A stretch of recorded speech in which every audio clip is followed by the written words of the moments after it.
nuestras vidas.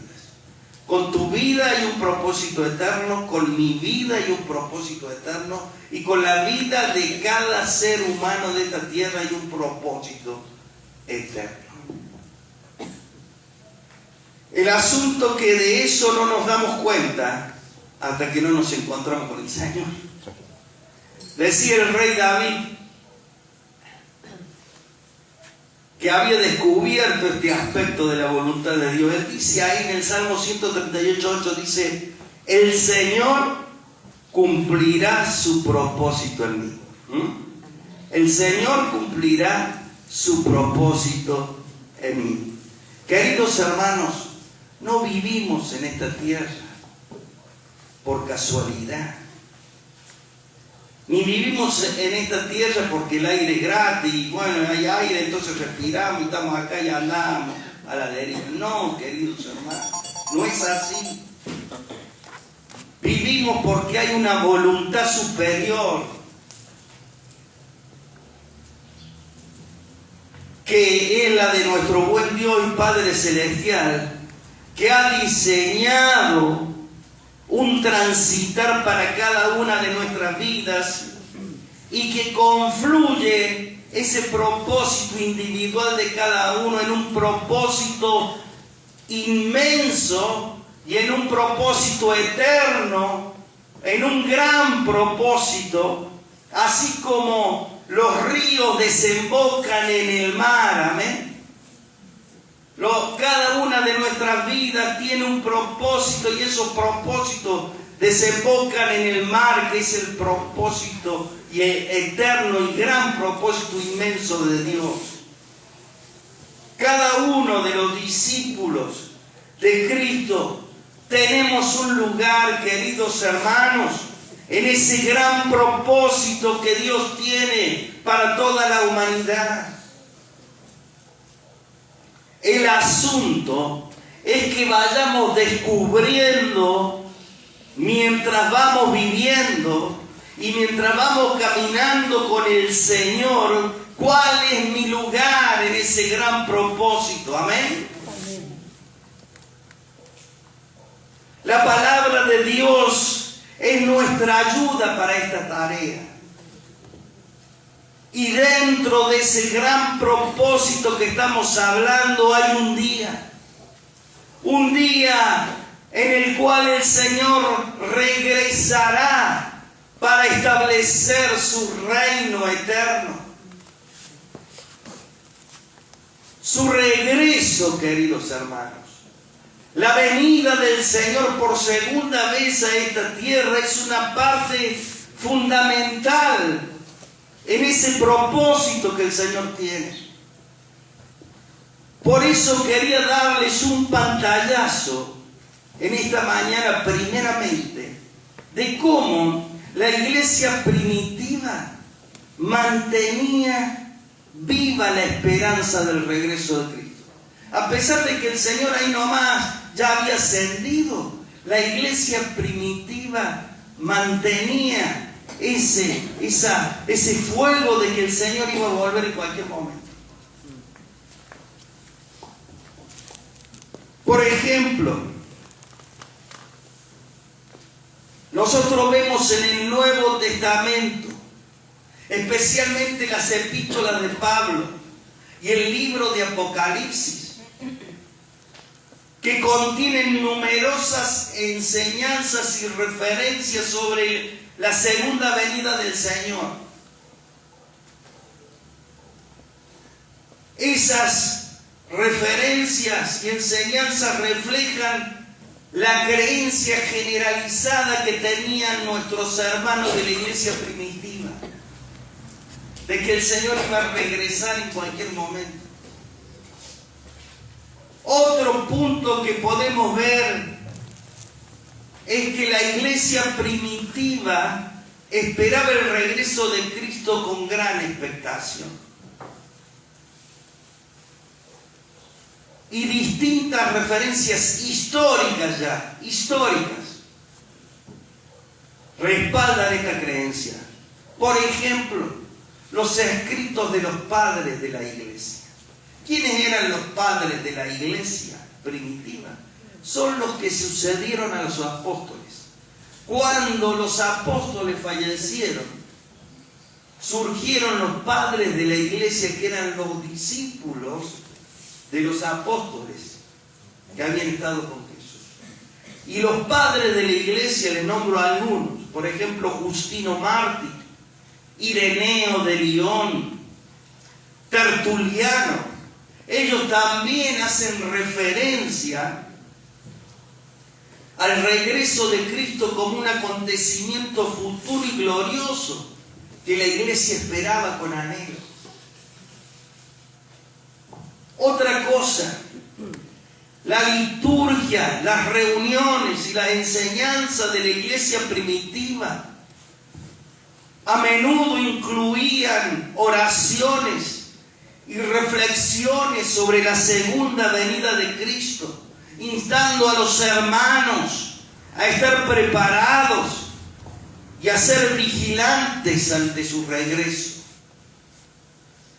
Y lo otro es que la iglesia primitiva estaba impregnada de una fuerte expectativa apocalíptica, creyendo que el retorno de Cristo marcaría el fin de los tiempos y el inicio del reino de Dios de manera plena y gloriosa. Estas referencias históricas que le estoy nombrando, queridos hermanos,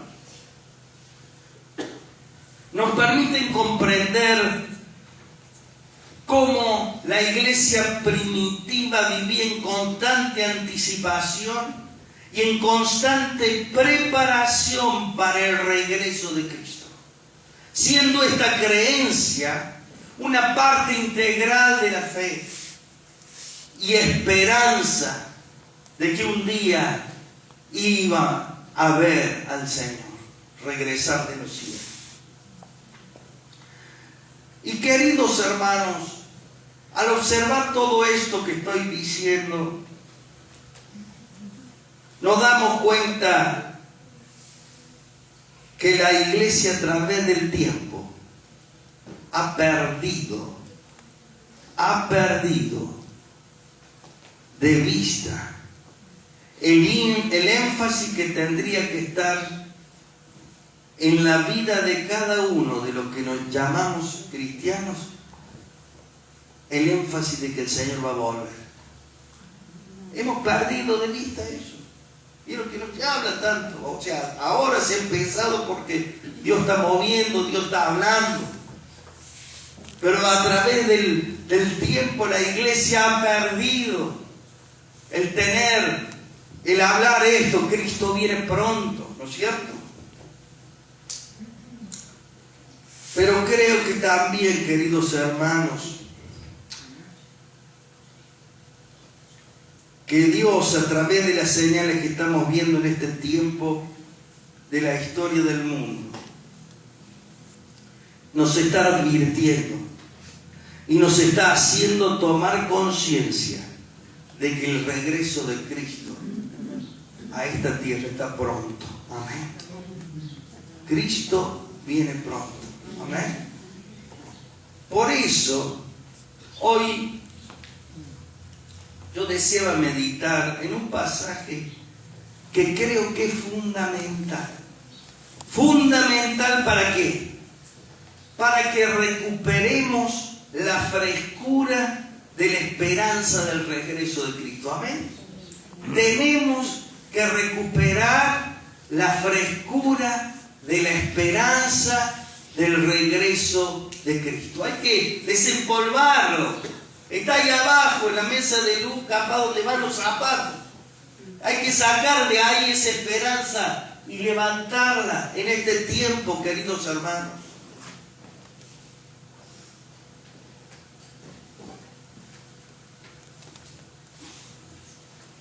Y lo tenemos que proclamar a las personas que nos rodean. Me estaba acordando el otro día de un sueño que tuve cuando era joven. Recuerdo que me encontraba en medio medio de una gran multitud de gente, iba caminando yo así como si estuviera en el centro y venía gente de todos lados. Y yo estaba repartiendo unos folletos y yo le decía a la gente, Cristo viene pronto, Cristo viene pronto. Y mientras le daba los folletos, queridos hermanos, yo lloraba. Arrepiéntanse, Cristo viene pronto, arrepiéntanse. Y recuerdo que me desperté llorando. Y yo pensaba, fue tan patente eso, queridos hermanos, que me quedó grabado y lo llevo siempre en mi corazón.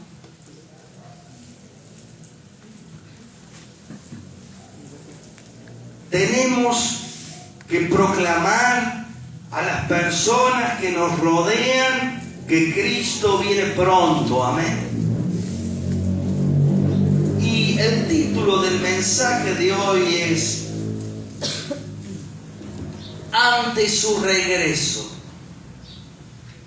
¿Qué actitudes quiere el Señor que nosotros, sus discípulos, tengamos? Ante el regreso de Cristo, ¿qué actitudes Dios quiere que nosotros tengamos? Para eso encontré un pasaje hermoso que está en Primera de Tesalonicenses, capítulo 5, del 1 al 11, y que es tremendamente claro.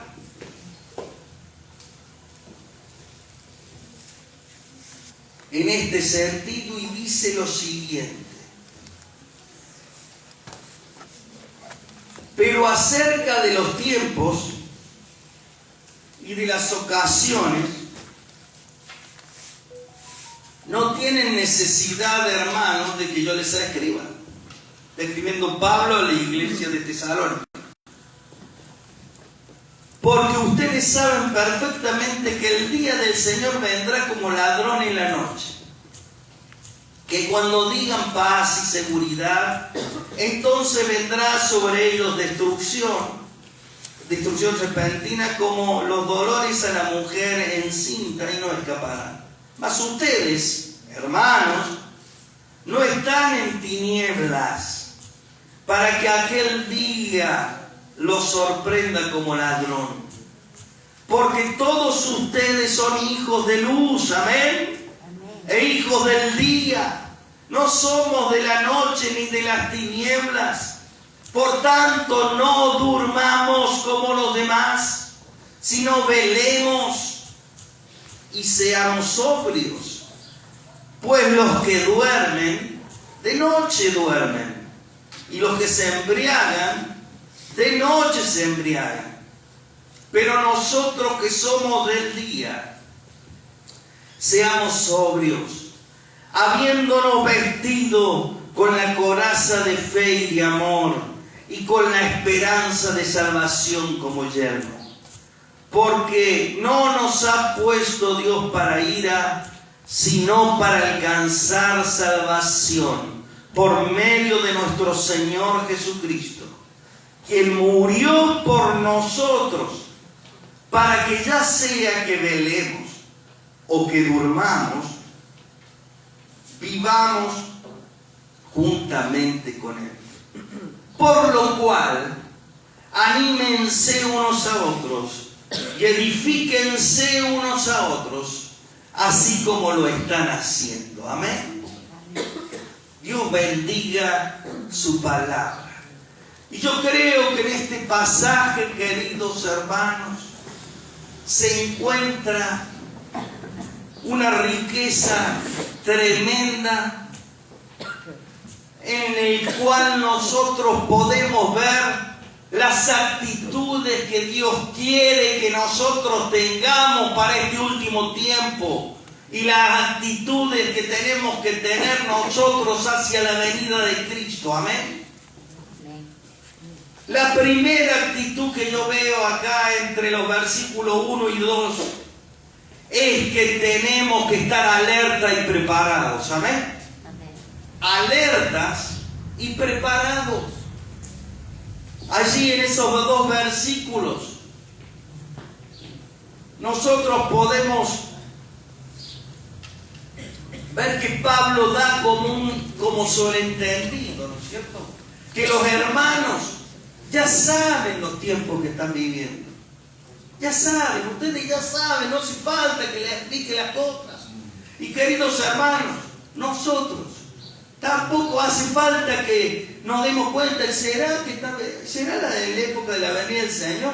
Las señales se están dando.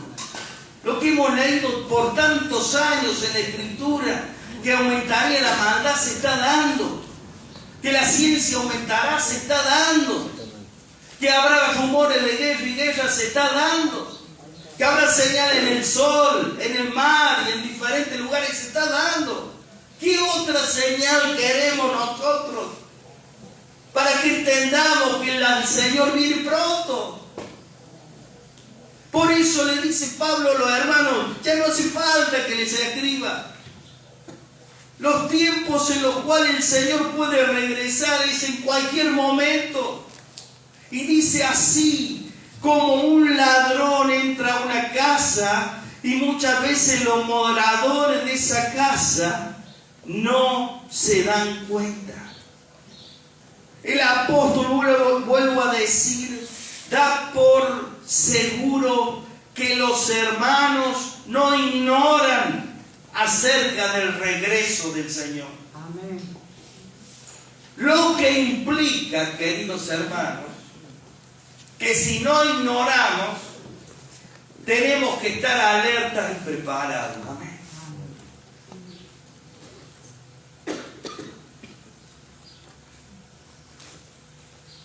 Fijémonos nosotros que de eso como ladrón en la noche, no sería para nosotros. Como ladrón en la noche, fíjese que aclara bien Pablo ahí. Dice que el día del Señor vendrá así como ladrón en la noche, que cuando digan paz y seguridad, ¿no es cierto? Mas ustedes, hermanos, dice, no están en tinieblas, para que aquel día no los sorprenda como ladrón. O sea, ahí cuando habla de que vendrá como ladrón en la noche, da por su posición que nosotros no estamos incluidos en eso, porque nosotros ya tenemos la revelación de que Cristo va a venir en cualquier momento.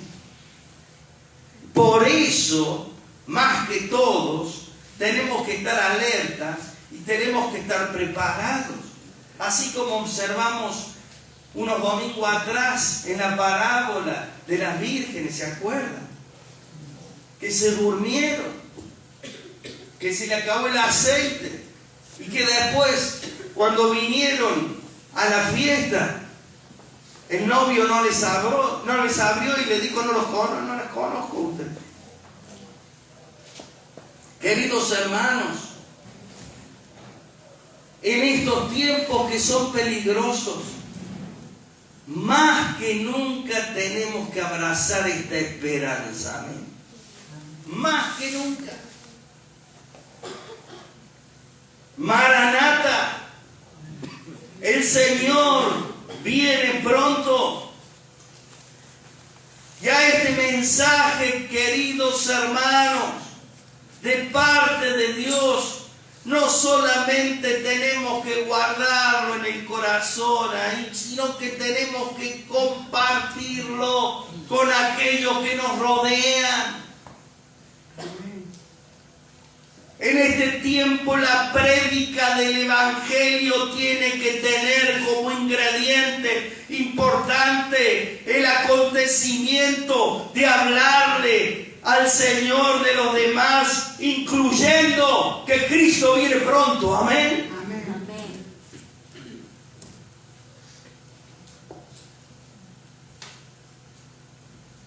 Tenemos que decirle que el Señor viene pronto, que está a las puertas, que es necesario que se preparen, que es necesario que se arrepientan, que es necesario estar alerta, preparados.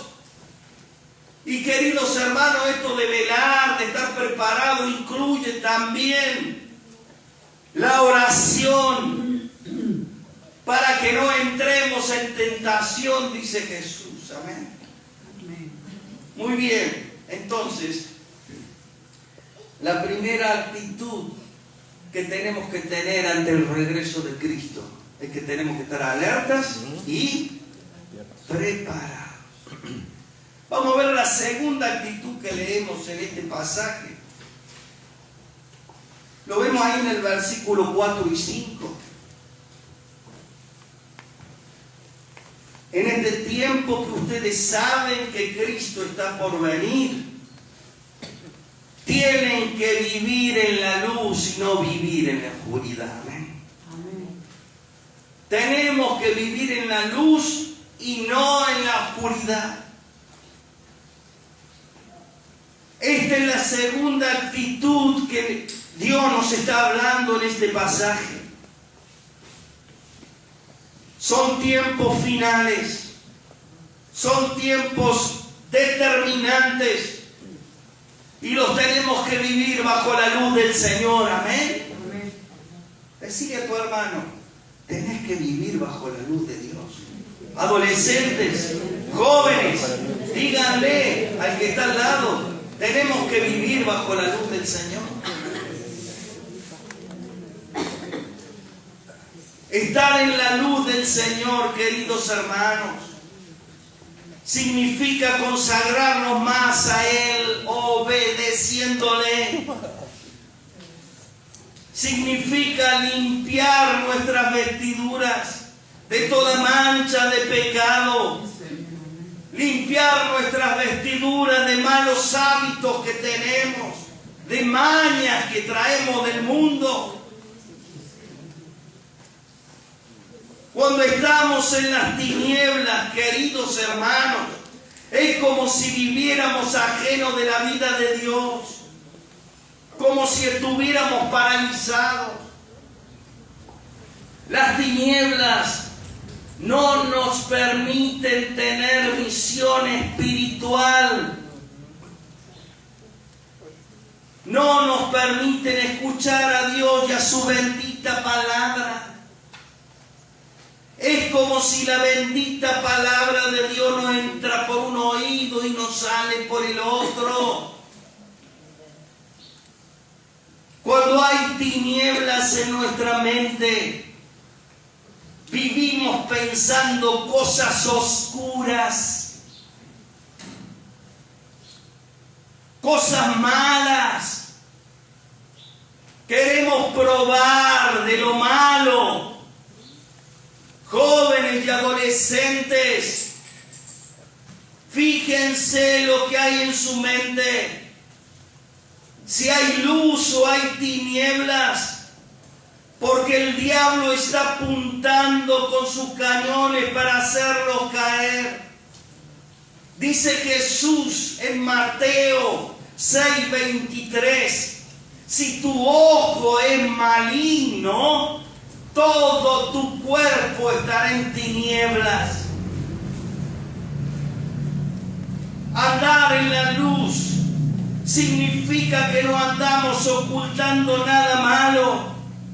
Significa que no andamos escondiendo cosas. Puede ser que no me descubran.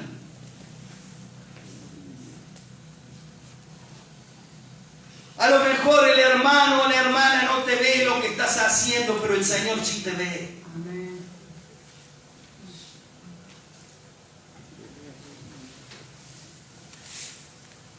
Significa que así como somos en la iglesia, tenemos que ser en nuestra casa, en nuestros trabajos, en nuestros lugares de estudio. Queridos padres, por favor, tengamos cuidado con el ejemplo que le estamos dando a nuestros hijos. Ellos esperan ver en nosotros una persona que tiene a Cristo en el corazón, amén. Amorosa, que comprende, que perdona y que también pide perdón. Que no maltrata, sino que muestra su amor al prójimo primeramente en su casa, amén. Cuando andamos en la luz, dice Primera de Juan 1:7, que tenemos comunión los unos con los otros. Y la sangre de Jesucristo, su Hijo, nos limpia de todo pecado. La verdadera comunión no existe, queridos hermanos, cuando andamos en las tinieblas. Amén. Vamos a la tercera actitud que yo veo en este pasaje que tenemos que tener ante la venida de Cristo. Allí en el versículo 6, en el versículo 7 y en el versículo 8, la primera parte, dice Pablo a los hermanos que sean sobrios, que sean sobrios. O sea, yo creo que la tercera actitud que tenemos que tener es que seamos sobrios y seamos vigilantes en nuestra vida cristiana.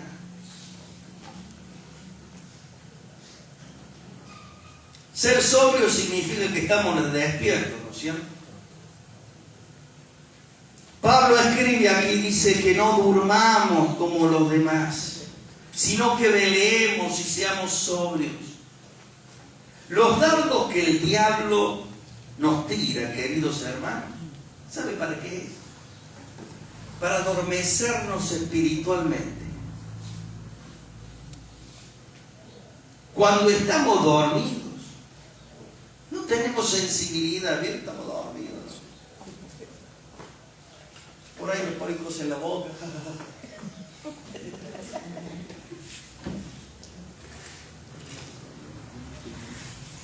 Y cuando estamos dormidos espiritualmente, queridos hermanos, no tenemos la sensibilidad espiritual. Cuando estamos dormidos en nuestro espíritu, Dios nos habla, pero no escuchamos. Nuestros oídos espirituales están tapados. La camita que nos ha tendido el diablo está de cómoda y nos quedamos ahí y dormimos ahí y nos amaca el enemigo. Queridos hermanos, solo darle lugar al Espíritu Santo en nuestra vida puede despertarnos. Amén. Solo prestar atención al Señor puede mantenernos despiertos. Lo otro que ocurre cuando estamos dormidos, ¿sabe qué es lo que es?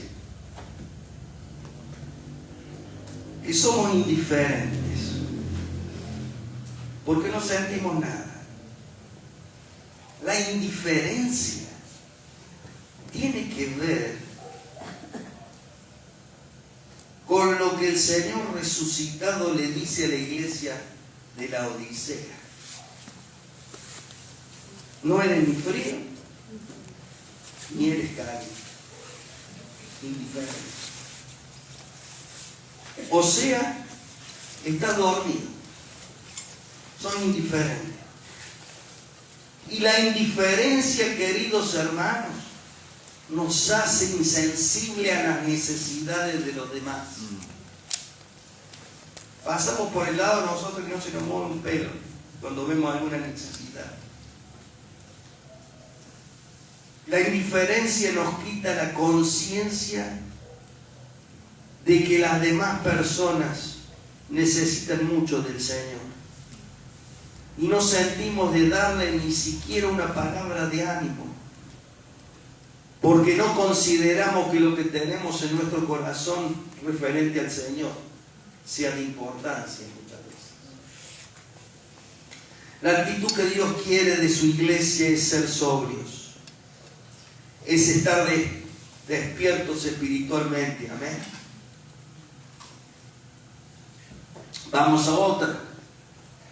La siguiente actitud que yo creo que el Señor quiere que tengamos ante su regreso es que fortalezcamos nuestra fe y fortalezcamos el amor al Señor y entre nosotros. Amén. que fortalezcamos nuestra fe y el amor a Dios y entre nosotros. Allí lo vemos a eso en la segunda parte del versículo 8 que estamos leyendo. Dice que nos vistamos con la coraza de fe, con la coraza de amor. Y esta cuarta actitud que el Señor quiere que la iglesia tenga ante su regreso es que fortalezcamos eso.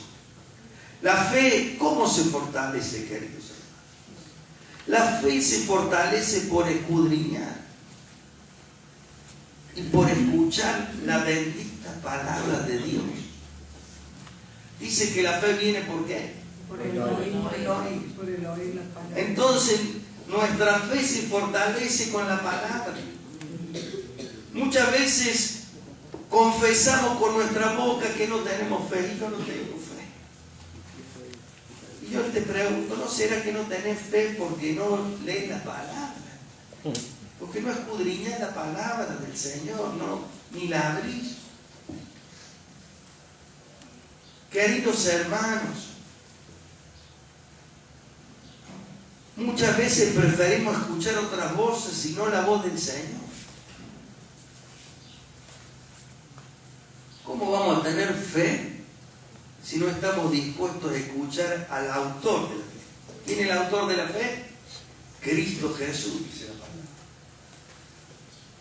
¿Y qué decir del amor?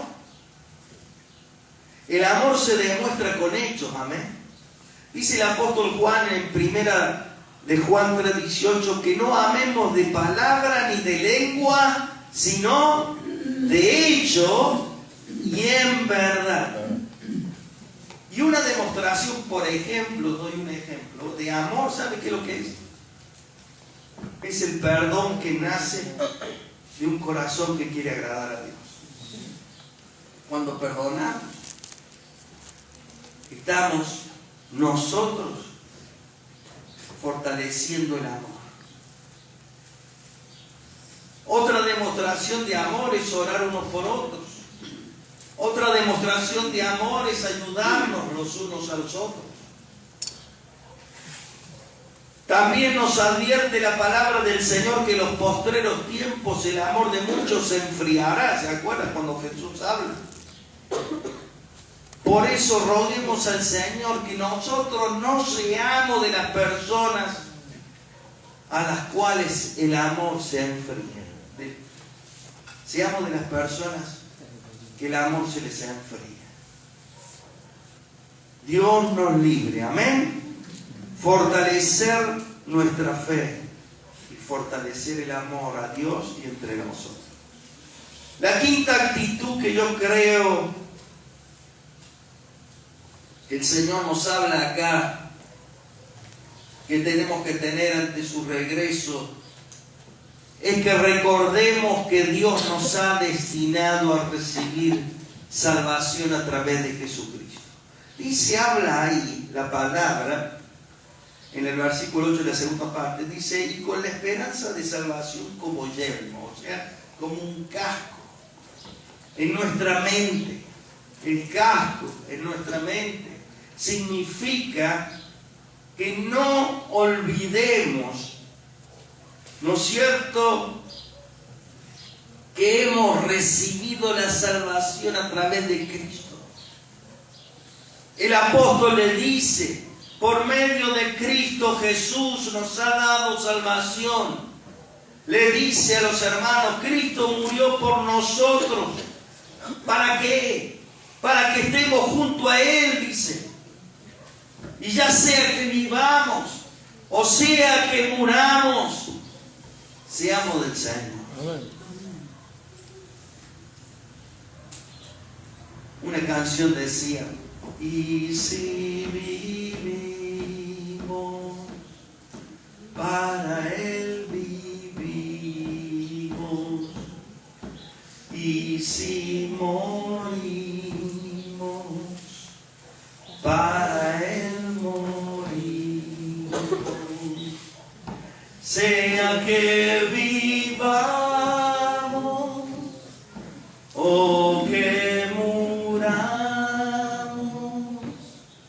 somos del Señor, somos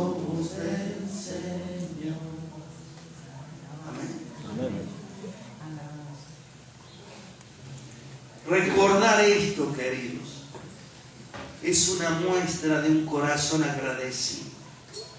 Recordar que Dios nos ha salvado. Esto lo tenemos que llevar hasta el último aliento de nuestra vida y nuestra mente. Lo que Él nos ha concedido en este caso también es amar al Señor con nuestra mente. Esto, tenerlo ahí. La salvación en nuestra mente es una forma de amarlo al Señor. Dice, amarás al Señor tu Dios con toda tu mente. Esperemos, queridos hermanos, el regreso de Cristo, recordando siempre que ya le pertenecemos a Él, porque nos ha salvado. Y por último, la última actitud que el Señor nos muestra en este pasaje ante su regreso es que vivamos edificándonos y que vivamos animándonos unos a otros. Así dice el versículo 11. Señala a los hermanos que a través de la guía del Espíritu Santo, mientras esperen que Él regrese, dice Pablo, por lo cual animaos los unos a los otros y edificaos los unos a los otros, así como ya lo están haciendo. Amén. Dice el Salmo 133, miren cuán bueno y cuán delicioso es habitar los hermanos juntos y en armonía. Y luego dice que Dios envía allí bendición y vida eterna. Nosotros podemos ver aquí, queridos hermanos, que el deseo del Señor es que mientras estamos en esta tierra, con los demás hermanos, nos edifiquemos y nos animemos los unos a los otros. ¿Sabe lo que quiere hacer el diablo? El diablo quiere aislarnos de la comunión con los demás hermanos, poniendo desánimo, poniendo duda, poniendo la mentira de que nosotros solos podemos salir adelante. Y no es así. El Señor ha establecido pautas en la vida de la iglesia. Como está diciendo aquí, que nos edifiquemos y nos animemos los unos a los otros. Pero yo pregunto, ¿cómo nos vamos a edificar? ¿Cómo nos vamos a animar unos a otros si no nos vemos con los hermanos? Si no venimos a la casa del Señor.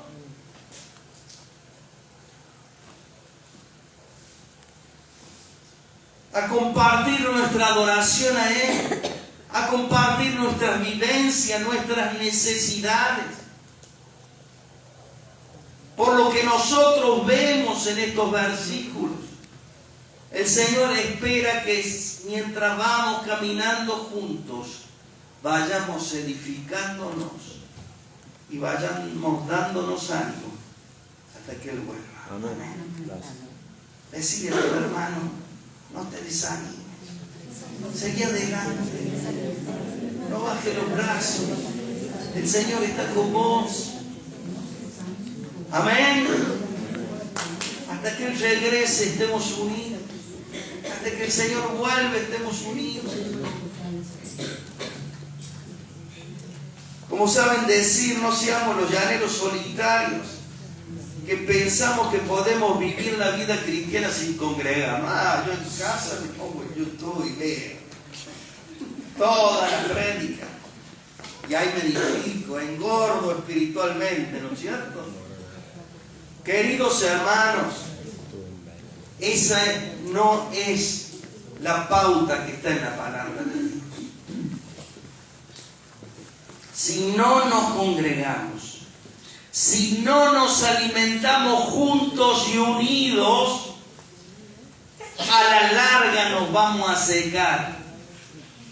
Y las raíces de amargura van a ocupar nuestro corazón. y vamos a tener problemas con este, con aquel, con el otro.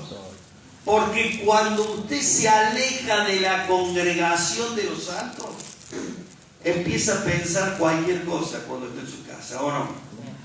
Empieza a pensar ahí, no me hablaron, no me visitaron, y esto, y lo otro. Pero ¿sabe qué? Es usted que tiene que venir a alimentar el fuego. Usted es una brasa, querido hermano, querida hermana. Si usted no está, el fuego no se alimenta, falta esa brasa, que es su vida. Tenemos que aportar entre todos, amén, al fuego de Dios en medio. Dice que Dios habita en medio de la alabanza de su pueblo, en medio, cuando estamos juntos entre nosotros, el Señor está. Que el Señor nos libre, queridos hermanos, de que vivamos amargados, amén. Te invito a que te pongas de pie ahí donde estás. Dale la mano a tu hermano. Que nadie quede suelto. Nadie quede suelto. Nadie quede suelto. Amén.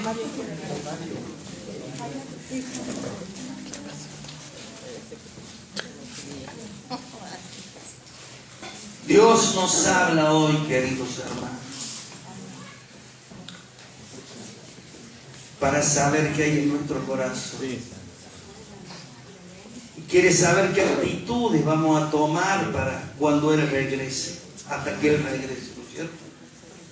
Y a través de este pasaje que hemos leído, el Señor hoy nos habla para guiarnos y para que sepamos cuál es la actitud que tenemos que tomar en este tiempo. En estos tiempos que son los finales de los tiempos. Queridos hermanos, preparémonos de la mejor manera. Ahí donde estás, mientras oramos, bendecí a tu hermano que está a la derecha y a la izquierda. Padre, venimos delante de tu presencia en esta mañana, agradecidos, porque aún nos sigues hablando. Muchas veces no merecemos, Señor, que nos digas tanto, porque somos por ahí, Señor, cabeza dura, porque por ahí sabemos las cosas, pero no las ponemos en práctica. Y en esta mañana venimos humillados, y así como estamos unidos, tomados de la mano, porque queremos ser un pueblo obediente, un pueblo que te sirva de corazón.